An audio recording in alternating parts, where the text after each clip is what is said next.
So we left off at the bottom of page 60, the last paragraph on page 60. And before we even get started with that, one thing that I do want to mention that we haven't mentioned up to this point is our website is now active.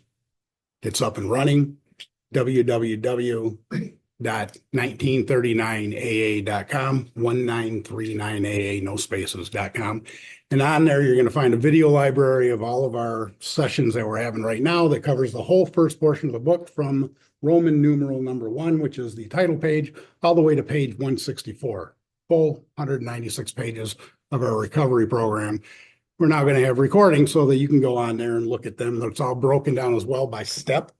So if you happen to be working on a certain step, you just want to look at a certain portion of the book, we've got it sorted like that. We also have a documents library there that you will find step study guides, some of the step work documents and other documents like that, articles, our live meetings sorted by state, and also our Zoom meetings, as this is a Zoom meeting, but we also have book study meetings exactly like this that run various different days of the week.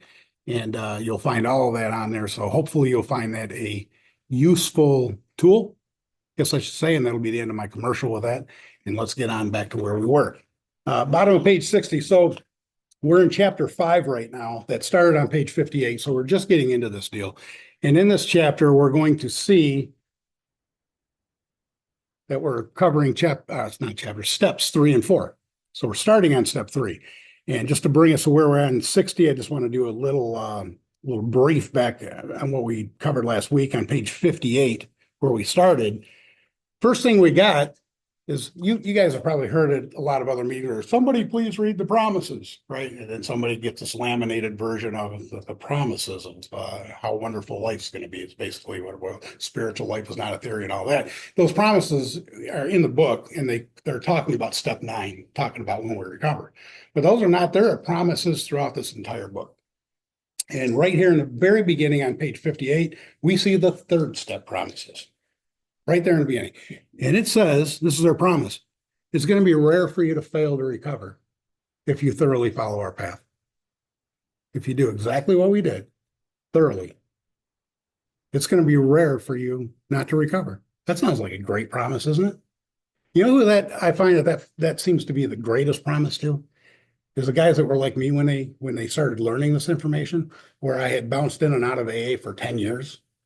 Because it was quite common for me to fail over 10 years. I had a great track record of going in, going out, going in, going out, and this stuff not sticking for some reason. But right here, they're saying that it'd be rare for me to fail if I thoroughly follow the path. So that's 2 pieces. And I just had to look at my own experience. Well, I failed a lot, so that wasn't rare. So what was missing? Well, they only say there's only one thing you got to do: thoroughly follow the path. Maybe, just maybe, I didn't thoroughly follow the path. And what I found later, when somebody started studying this book with me, what I found is, you know why I didn't thoroughly follow the path? Because I didn't know what the path was. I would go to meetings and go to 90 meetings in 90 days, or go to 4 meetings or 5 meetings a week or whatever. Call me every day from your sponsor. And I thought that was the path. But I didn't know. Well, that's why we read the opening remarks in the beginning.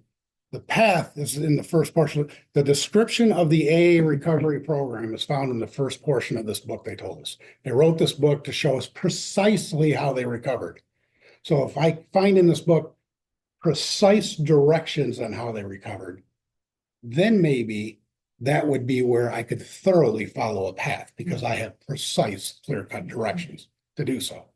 I haven't found that anywhere else. Found lots of opinions elsewhere, but this is what was missing. And sure enough, that kind of clicked in my mind that could be the case after 10 years bouncing in and out. And, once I started doing this, I found, I'll be damned, this does work. It does work. I was able to stay that way. And now for over 28 years, it's been good. 28 years I haven't picked up a drink means nothing, I've learned. But I can tell you the time that I have been recovered is longer than the time that I have not picked up a drink by a long shot.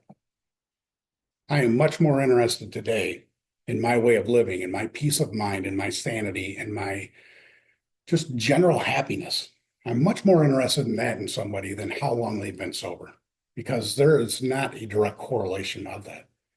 That's what I found. There's people that have been recovered just for a matter of months that are a lot happier than people who have been sober for years or even decades. I found that to be true, and people who have been around a while can probably attest to that as being a case. So this whole big deal that we work up in AA, how long somebody's been sober, don't pay any, if you're new, don't pay much attention to that. That doesn't mean anything, how long you've been. It's kind of like you got cancer. Oh, wow, you've been in remission for 5 years. He's only been in 3. I better talk to, you're in remission, right? You're in remission. That's all that matters. The time is really irrelevant. So anyhow, it says that, again, that's a promise there. You thoroughly do what they did, study this book, do those precise directions, be rare for you to fail. Might want to give it a shot if you tried everything else and it didn't work. That's our suggestion. And it goes into telling us who it is that does not recover. And we covered that before, those who cannot or will not completely give themselves to the simple program. The cannots are probably some of the biggest pieces. You know, we just finished on Tuesday night the book study. And in the last chapter, right in the end of the last chapter, they talk more about a time, kind of like a recovery rate. Right here, they're talking about a recovery rate, rare for you to fail. They don't tell us a percentage, but rare is probably below 10%. And then we looking forward to second edition, they said that they had roughly 75% or better recovery rate. But in the back of the book, they said the people that they found in 1939, when this was written, okay, that they said basically, if our experience is any criteria, find that the people that come, at least half of them will become future members of AA. Well, why do they say half there? And here they're saying rare, because there's a caveat. Those who are coming, they're just coming to meetings. Some of them leave, right? They're not interested. Those are the ones who will not do this. So of half of them that come, sounds like about half of them just don't stay because they're not interested, or they're of the rare variety that there's something wrong with them that they can't be honest. But more likely than not, they're just not willing to do the work. So then we're left with the half that end up staying. And of those half, it's rare for any of them to fail. We get that? That's kind of how that works. So and that goes down to the second paragraph on page 58. In the second part of that paragraph, it gives us a little bit more. And it says that if you have two more criteria. One, if you've decided you want what we have. You want what we have? My life's good. Anybody talk to some of these people here who are recovered? Do they seem to be happy in their release? Like we learned about what an AA meeting is? Do they seem to be happy? Do you want that? If you don't, that's okay. But if you do, that's one criteria. If you want what we have. And two, are you willing to do anything to get it? Are you willing to go to any lengths to get it? That's the question we're getting at step 3. You want what we have, and are you willing to go to any lengths to get it? Because if your answer is no, then I don't know what you're doing here. Right?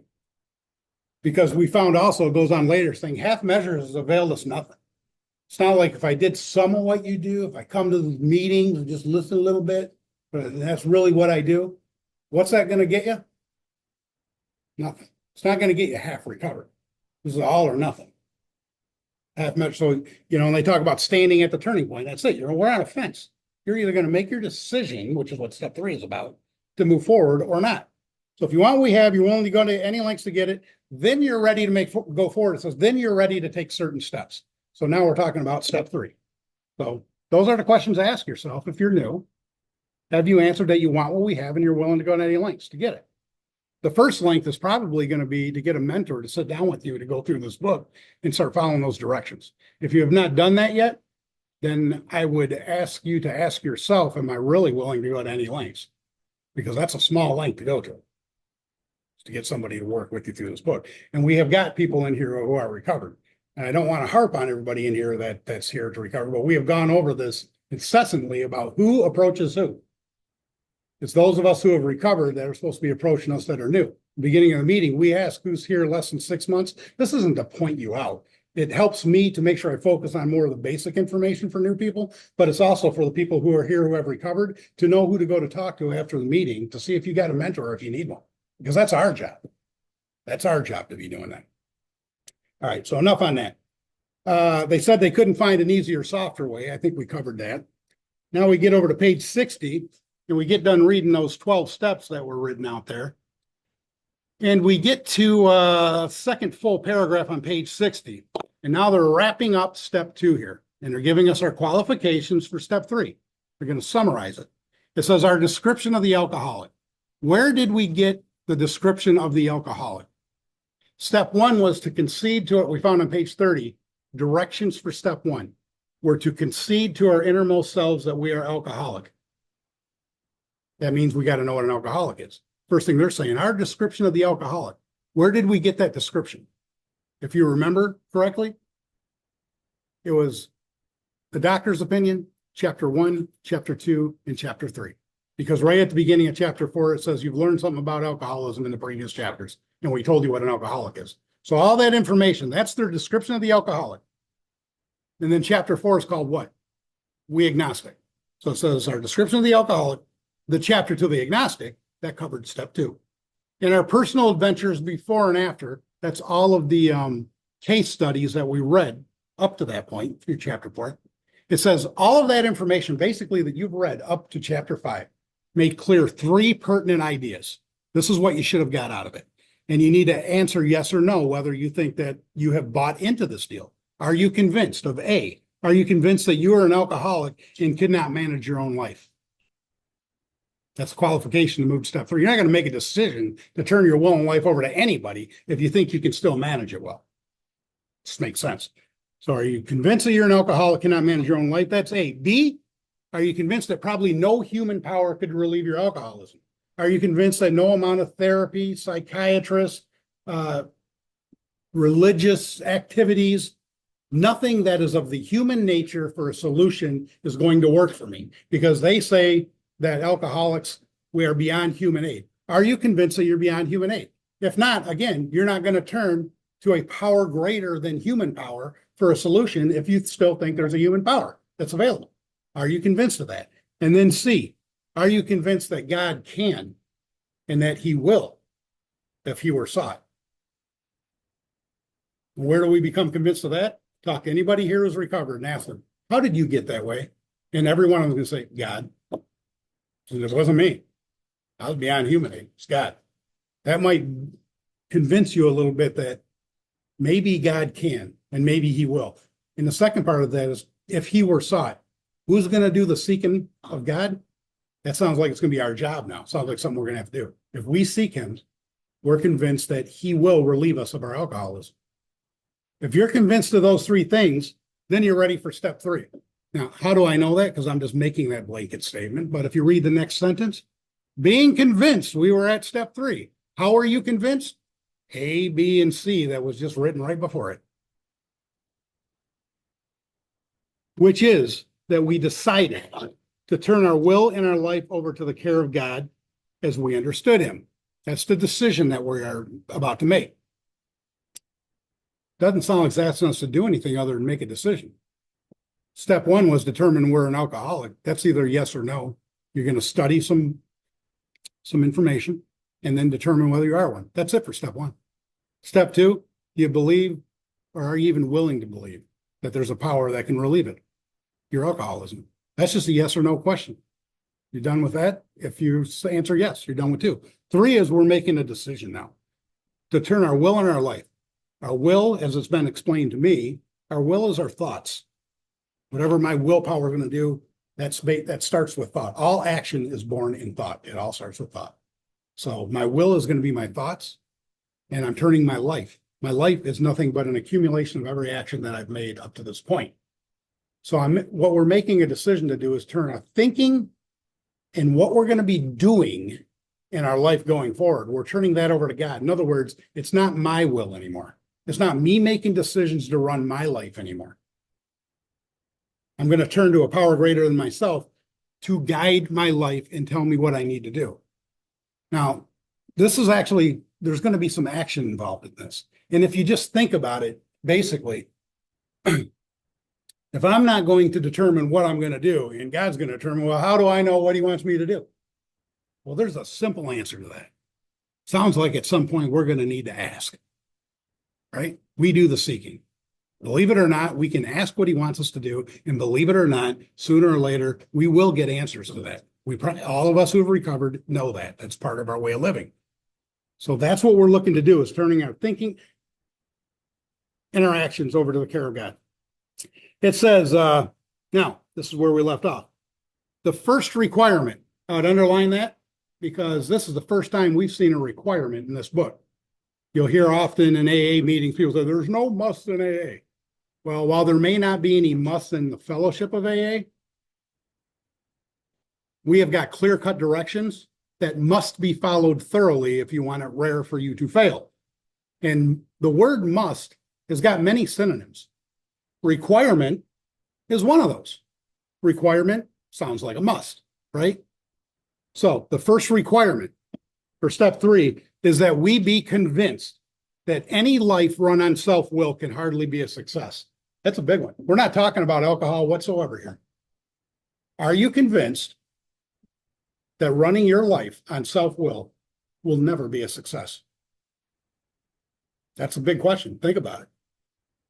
Now, one of the easiest, simplest ways I found to answer that is ask yourself this. Every decision that you've made in your life has been to better your life and get yourself on the top, all the way from the youngest age.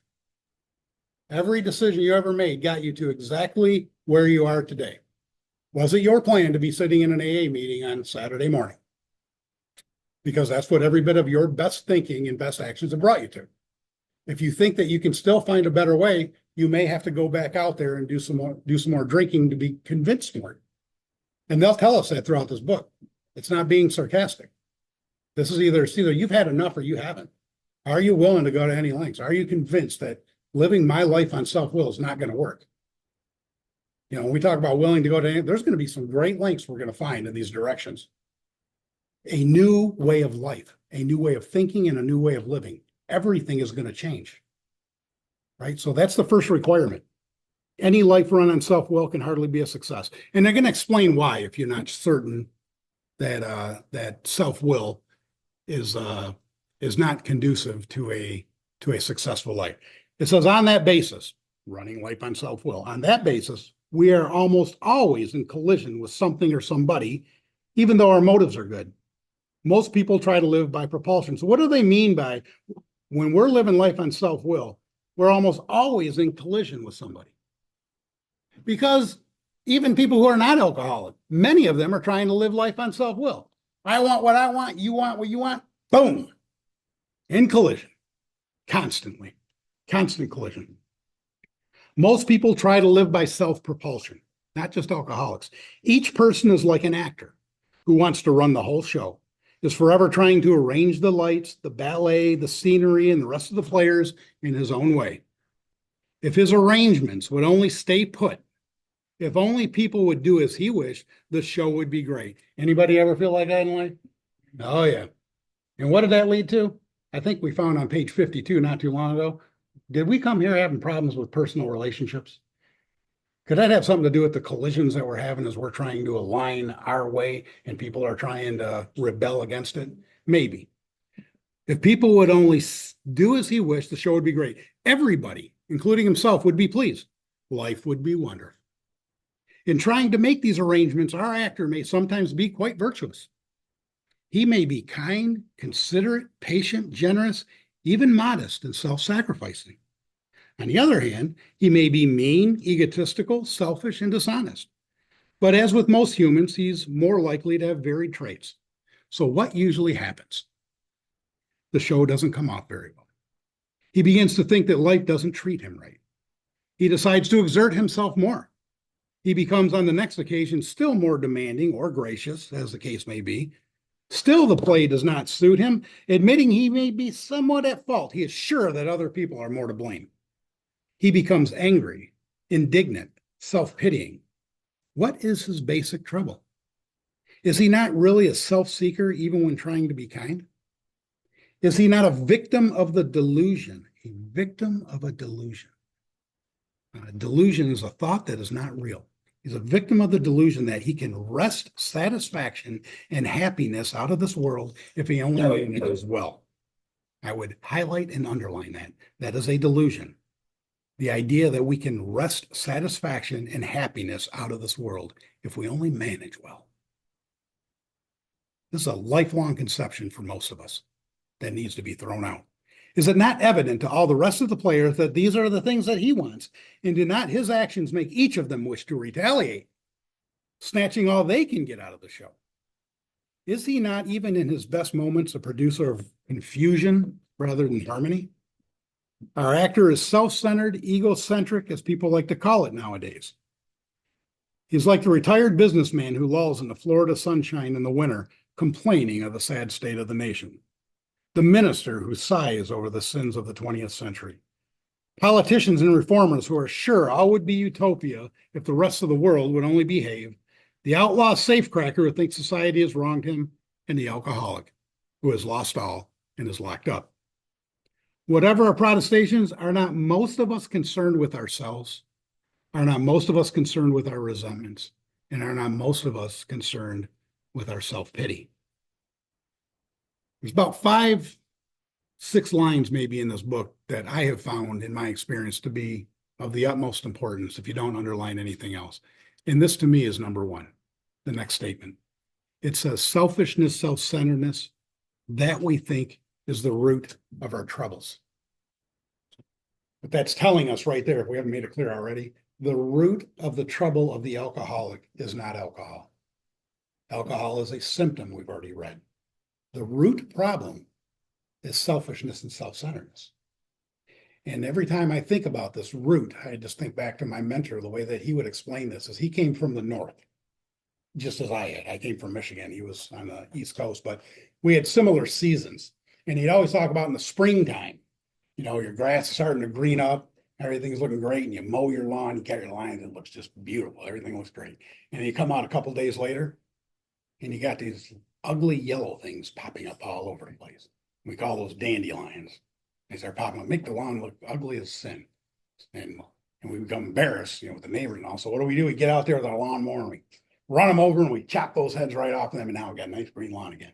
And what happens in a few days? Come right back again. Why do they keep coming back? The only way to get rid of those dandelions is you got to get them at the root. Chopping off the top doesn't do it. You need to get to the root cause. And that's what we're talking about here. We have to get to the root of the problem. And that is selfishness, self-centeredness. And our entire focus of the rest of the directions on how to recover and stay that way is based on that. Selfishness, self-centeredness.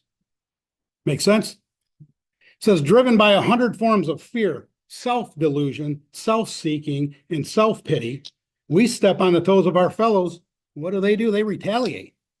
Sometimes they hurt us seemingly without provocation, but we invariably find that at some time in the past, we've made decisions based on self, which later placed us in a position to be hurt.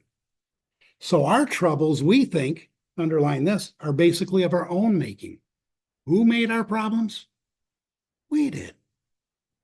Basically, they arise out of ourselves, and the alcoholic is an extreme example of self-will run riot, though he usually doesn't think so.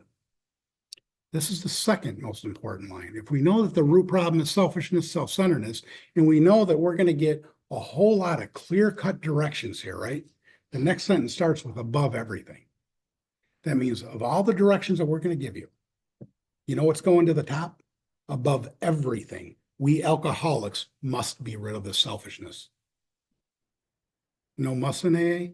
We must, above everything. We must get rid of the selfishness. And guess what? They say it again.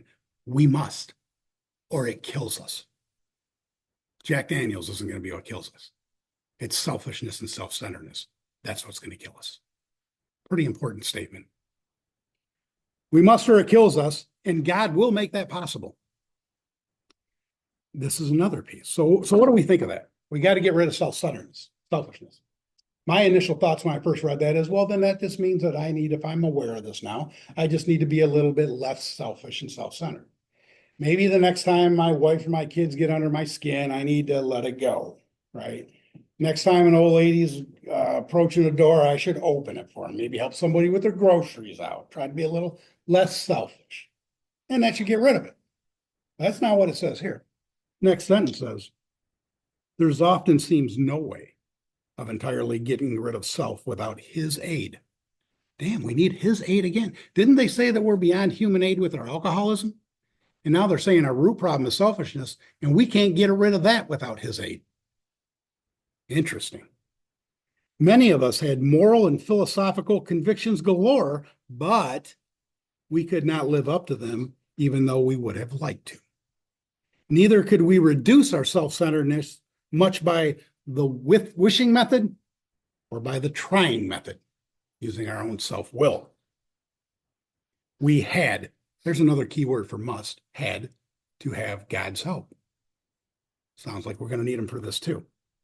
So this is the how and why of it. First, here's our directions. First of all, we had to quit playing God. It didn't work. Sounds like a pretty important statement. It's time for us to quit playing God. It didn't work. Next, we decided that hereafter in this drama of life, God is going to be our director. He is the principal. We are his agents. He is the father. We are his children. Most good ideas are simple. And this concept was the keystone of the new and triumphant arch through which we pass to freedom. Oh, we talked earlier on about a cornerstone. You guys remember that? We're talking about cornerstone. For some reason, Bill uses a lot about building and construction, but they talked about our cornerstone, this idea of getting a conception of God, our cornerstone is in place. And a cornerstone is the very first stone you put in a foundation of something. That starts the whole thing. Well, now we're talking about this keystone that's going to be part of an arch that we're going to be going through. And if you know what a keystone is in an arch, it's that little triangle piece right up at the top. It's generally a very small piece compared to the rest of the arch. But you pull that little keystone out and that whole thing comes down. So this is a very important piece of the structure, is to have this keystone in place, because with that keystone, what is the keystone? God's the father, we're his children. He's the principal, right? That's it. That's where we're going to pass to freedom. Freedom from what? Freedom from self. Therefore, freedom from alcoholism. You got to remember, you think about the doctor's opinion. Where does our problem start in that cycle? It says that when we're sober, not drunk, we're restless, irritable, and discontent. We're miserable sober. That's why we go back to drink. Drink's the solution, not the problem. We're miserable when we're sober. Well, why are we miserable? Because we're running life on self-will is what they're getting at. We get rid of self. We're going to pass through this arc to a new freedom. Freedom from self. Think about it. If you're free of the self and you're no longer restless, irritable, and discontent, you just stop the cycle. You're not going to be thinking of something else that's going to make me feel a sense of ease and comfort if I've already got ease and comfort. That makes sense? It's the only way to stop the cycle. That's what they're talking about. So when we sincerely took such a position, in other words, when we truly accepted this solution, all sorts of remarkable things followed. We had a new employer. So here's some more promises. This is what happened in step 3. Being all powerful, I think this is number 3 in my book to underline.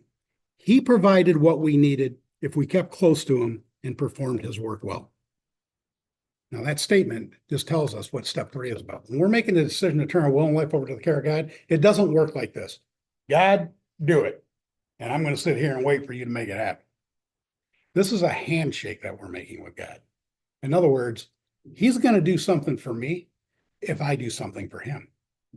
And this is what it says here. It says he's going to provide what we need. That means everything. Everything we need. Might not be what we want at times, but he will provide every single thing that I need to live a successful life. Everything. That's a big, tall order for him. Huh? You'd be thinking he's the one who's saying, what an order, I can't go through with it. But that's what he's going to provide for us. Everything we need. But we have to do something. And what does it say we have to do? We're going to need to keep close to him, and we're going to need to perform his work well. And what do they mean by that?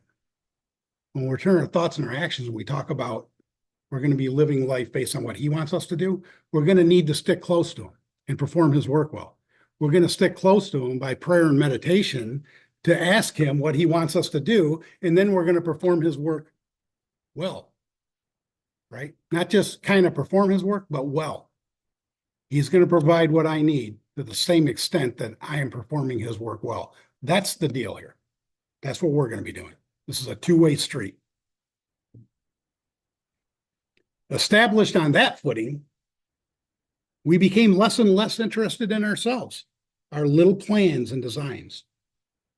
The more we became interested in seeing what we could contribute to life, as we felt new power flow in and as we enjoyed peace of mind, isn't that all we're looking for? As we enjoyed peace of mind, as we discovered we could face life successfully, as we became conscious of his presence, we began to lose our fear of today, tomorrow, and the hereafter. And look at the language. We were reborn. We were now at step 3. And many of us said to our Maker, as we understood him, this is the prayer that we open up the meeting with. We don't open up like a lot of meetings do, where they do the serenity prayer. And I'm not going to get into all of it about that, but what we do know is, where do we find the description of the AA program? First portion of this book. There's nothing we should be doing in an AA meeting that's outside of the first portion of this book. Serenity prayer is not in the first portion of this book, but this prayer is. So how about opening with that one? On top of that, I want you to think about this.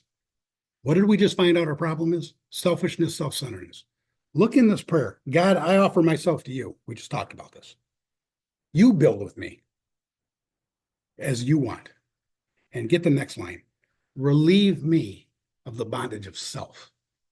It doesn't say relieve me of the bondage of alcohol. It says relieve me of the bondage of self. Why am I asking him to do it? Because I already learned I can't. Please relieve me of the bondage of self so that I can do your will better. Take away my difficulties. I'm asking God to take away my difficulties. That sounds selfish, because it's almost like, God, take away my problems so that I can live life happier. It doesn't say that. It says, take away my difficulties. Why? That victory over my problems can bear witness to everybody else in this room of your power, your love, and your way of life. Let me show other people what following you can do in my life. Always thinking about other people, not about me. That is a very powerful prayer, and it ends with, may I do your will always. We found that, we'll find this a little bit later too, that, we got a choice every day once we learn this, once we make this decision, every single day and everything that comes up. My wife ticks me off, I got a choice right now. I didn't have a choice for it because I didn't know there were other options. I just reacted. I have a choice to either extend my will, which is going to be, rah, right? Or it's, God, take this away. Take this away. I have a choice. And I will pay for the price either way. It says, may I do thy will always. Now it also goes on to say, we thought well before taking this step, making sure that we were ready. Well, how do we know if we're ready? It says that we could at last abandon ourselves utterly to him. It does not say that we surrender. Hear that a lot in AA. There is no surrendering. Surrendering is something we usually do on a conditional basis. I give up, don't kill me. I give up, right? There's a condition. This is not conditional. This is abandon myself. Die to relieve me of the bondage. Are you ready to abandon yourself? All of your little plans and all your little dreams for your life and all the things that you think are going to make your life better. And this is what I'm going to go after. I'm going to get this promotion. I'm going to do this. I'm going to. Are you willing to let it all go and let God take you to wherever he wants you to go? All right. Or do you want to keep trying to control it? That's the question we're at here.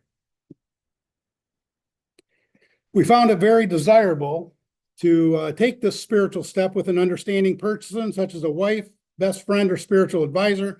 Notice back then, we only had 100 of these people, right? And they sent out thousands of copies of this book all over the country. There weren't other AA members around. Today, seems to be, you normally take this step with a mentor. They know you best. They've been there. They understand this. Don't have to, but they don't mention that here because there weren't as many people and there weren't as many meetings. But today, you can take this with a mentor, but you don't have to. But they do mention a wife, and there's a little caution here. But it's better to meet God alone than with one who might misunderstand. Okay? The wording was, of course, quite optional, so long as one, we express the idea, and two, that we voice it without reservation. Now, this is funny because I learned something a while back that in the early days, I don't remember what group I heard that this was done in, but the way that this was done, the wording was quite optional because they didn't have the book yet. right? So they had to express the idea. So when they got a new guy who was ready to do step three, felt he was ready to do step three, there's a group of these old timers that would take him upstairs and they'd have him get on his knees, and then he would express this idea of, relieve me of the bondage of self deal, right? And he'd express it. And then the whole group of the guys, once he's done, would sit there and vote whether or not they thought that he was honest about it or not, whether he was ready to move on. That's kind of how they did it. It's kind of funny. But nowadays, we don't need to do it this way. The whole idea is express it without reservation. Are you willing to do this deal? Now, if you remember correctly, on page 19, it said that elimination of drinking is only a beginning. Elimination of drinking is the same thing as saying what? Sober. So, sober is only a beginning. 5 years sober, only beginning. 20 years, just sober, just the beginning. Now, you get done with step 3 here, and what does it say? This was only a beginning. So we're still in the beginning. However, if honestly and humbly made, an effect, and sometimes a very great one, was felt at once. We already read a story about a guy, if you remember, who was a minister's son. You remember that? And he tumbled out of bed. I think it was in the last chapter. He tumbled out of bed. He said when there was an AA guy there, well, if there is a God, he was determined whether he thought there was a God, right? He had a problem with religion because he felt he had an overdose of it in his youth because his father was a minister. He had very anti-religious, So if there is a God, he hasn't done anything for me. And these AA guys were expressing, look, that's the only hope that we have to offer you is your belief in a God. He hasn't done anything for me. It's done. Says later he's thinking alone in his bed, and he started thinking to himself, is it possible, even possible, that every religious person I've known in my life, every single one of them is wrong? Is that possible? He said he felt like the gates of hell were closing in on him. And he said, then a thought came to his mind and it crowded out all else. And that thought that came to his mind was, and it was a voice that came to him and it said, who are you to say there is no God? Who are you to say there is no God? Says he tumbled out of bed, got on his knees, offered himself to God, and for the first time in his life, he was in the presence of his creator. But you know what it most importantly said? He said after that, he said, I felt as if my alcoholic problem had been relieved. And then it says, and later I found out it actually did. He had a spiritual experience and he recovered at step 3. So when they talk about sometimes if it's humbly made an effect and sometimes a very great one was felt at once, that's what happened to him. It doesn't always happen, but that can happen. That sounds like a very strong promise too, doesn't it? Something that can happen. So now it goes on to saying next. That's a time reference. What does next mean? How long to next? Next, if you're in the barber's, getting ready to get your haircut, guy gets up, leaves, and the barber says, next. Do you sit there 5 minutes before you get up? You're next. Get up, next. Time reference. Next, we launched out on a course of vigorous action, not just action, but now we're going to start doing something. We haven't done much to this point with step 3. We said a prayer. We answered yes to a couple questions, but now we're going to get on a course of vigorous action. And the first of those vigorous action, the first step of which is a personal house cleaning. We're going to be talking about step 4, which many of us have never attempted. Though our decision, step 3, the decision, it was a vital. Anybody want to pipe up with the definition of vital? Necessary for life. Our decision was a vital and a crucial step.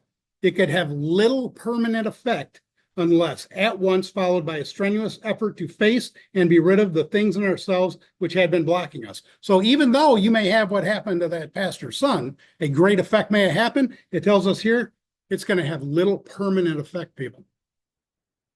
Unless, another time reference, at once, followed by this effort to do step 4. So in those two contexts about step 4, we know next and we hear the word at once. How long do you wait after doing step 3 until you start step 4? According to the directions in this book? At once, right now. You ever hear somebody murmur off, especially to a newcomer? You better wait a year before you start doing the 4th step. You gotta understand. Until you recover, you're in danger of drinking at any given moment. You might not realize it yet, but you are at any given moment. That insane thinking can creep up and you will not reflect on the consequences and pick it up. That can happen at any given time. How long do we want that guy? How much time do we want to elapse and allow every day to go by for this guy to possibly pick up a drink again? We want to get there to him being recovered as soon as possible. And that's what they're expressing here, at once. We do this at once. And it says that we're going to be, what are we going to be doing? We're going to face, and then we're going to be rid of the things which had been blocking us. Blocking us from what?